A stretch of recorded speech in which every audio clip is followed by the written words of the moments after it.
I'm sure we all remember when we would get home from school, throw down our backpacks, and hop on our chunky iPhone 5s to watch our favorite YouTubers. Or for some of us, we were hiding underneath of our blankets trying to sneak and watch Nightcore on our 3DSs. But regardless, the internet felt like a much more magical place. And something that I remember is the fact that we could all like what we liked. It didn't matter that Jessica loved Jacob and you loved Edward. We still respected that we could all have our own individual opinions, at least for the most part. And that's not something I see much of anymore. Period. The things that made the internet it was then are kind of just gone, and that is one of the many reasons why the internet sucks now. Let's just go ahead and rip the band-aid off and talk about how people are assholes, because I've tried sugarcoating it and there's no point. I'm not saying that you have to be nice to every single person you see on social media, because I acknowledge that some people are going to be ignorant. However, the amount of people that I see being just plain mean is wild. From shitting on people's appearances to telling them that their thoughts or opinions are just plain wrong, people have become very keen on being cruel to one another. Whether they're hiding behind a screen and saying whatever they think will get them likes or to prove a point, why can't we just let people be? If you're not hurting anyone and all you want to do is show off your favorite Labubus, who cares if everyone's favorite isn't that blue one? It's yours, and that's all that should matter. Which actually leads me into one of the most upsetting things that I've thought about recently, the death of opinion. This one hurts especially because I remember the internet being a place where opinions thrived. Everyone had one, and it was celebrated. Granted, we argued, but we still respected that everyone could like what they liked, and that was okay. It allowed us to broaden our perspectives and have real conversations. But now it feels like you're not allowed to have an opinion unless it's the right one. If your favorite influencer said it sucks or it's not trending, it's wrong and you get attacked for it. It isn't even really about the big things either, like politics or how you feel about war. It's about books, movies, TV shows, and even down to what foods you like. It's as if everything has to be a battle of my thing versus your thing to determine the thing. It's exhausting, and suddenly everything's a referendum on your taste buds. And this is exactly the type of thing that gets boosted by the monster that is the algorithm.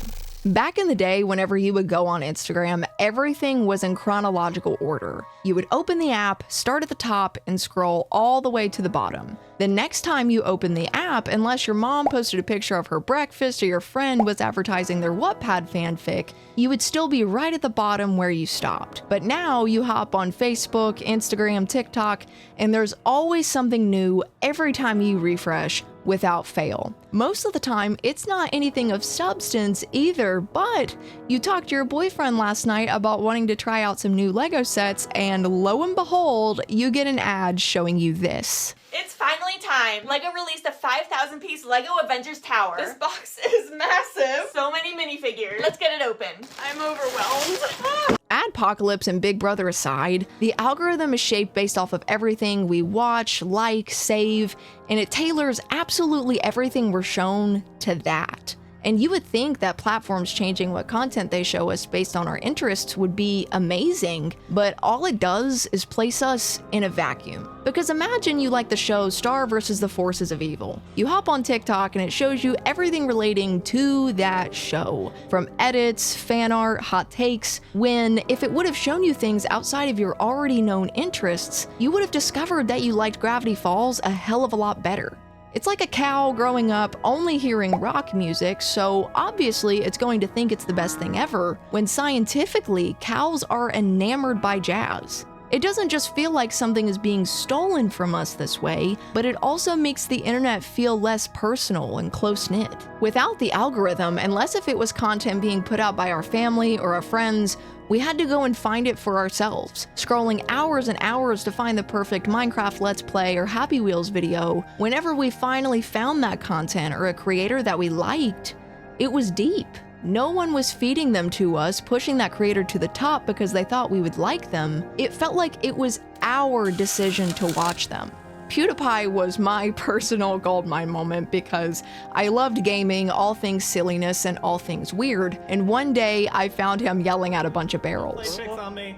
No, no, no! I didn't find him because I talked about playing my Xbox 20 feet away from my phone. I found him because I was looking for what I wanted to see. If the algorithm was then what it is today, it probably would have pushed me any loudmouth gaming creator, and I wouldn't have found my favorite one.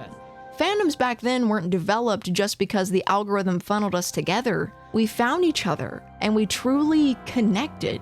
It felt like we were explorers rather than customers. Now we're forced to see things that we might like, and anytime there's any disagreement on whether we should like this person, movie, TV show, book, whatever, the algorithm pushes that divide because now just talking about your interests and what you like doesn't get you clicks anymore, but drama and hot takes do. Even when we're just on social media to stay updated with our families, we don't just open Facebook and it shows us the people we're following and what we want to see. Wait, she's in the hospital again? Here, hold on. Let me see if anybody's posted an update. Okay, that's not... Who even are you? It's full of random brain rot that's not designed to make us think or connect, but to steal our attention. Most of us don't go on the internet anymore to learn or to be productive, but to find a distraction. Something to distract us from the shitty things that are going on in life. And I mean, that video of a dog was funny, and it made me forget about Linda being a bitch earlier, but what purpose did it really serve? Did it help me process my emotions or help me cope? No, it distracted me and it wasted my time. Instead of talking to your partner about why you're in a bad mood, you sat in silence and watched reels instead. Not only is it stealing your attention, but your time and your opportunities for connection. The internet was supposed to be a place where we could learn, build connections, and experience things that are meaningful. And while it's turned into arguments, misinformation, and bullshit, that doesn't mean that it has to be this way forever. We might not be able to control the ads or the rage bait we see, but we can take the internet back. Look for what you want to see, expand your horizons, don't fall for the rage bait, and reclaim the time that you spend on the internet. Make it less, but make it yours, just how it was supposed to be. It might seem hopeless sometimes, but we can still curate communities, create positive spaces, and not let the algorithm dictate absolutely everything. We might never have the old TV logo YouTube back, but we can still recreate that spirit together. And if you guys enjoyed the conversation that we had here today, please be sure to like and subscribe. And if you're oh so inclined, watch another video to spend some more time with your girl. And I will see y'all in the next one. Bye, guys. Oh shit, Brani uploaded the video early. Yeah, all we gotta do is subscribe to the Patreon. Did someone say subscribe to the Patreon? Well, yeah, I mean, I just wanted to help support the channel. If you join the fam over on Patreon, you get early, ad-free content and a little bit of extra something if you know what I'm talking about. Thank you so much to our patrons for supporting the channel, and thank you for watching until the end. That was good, right?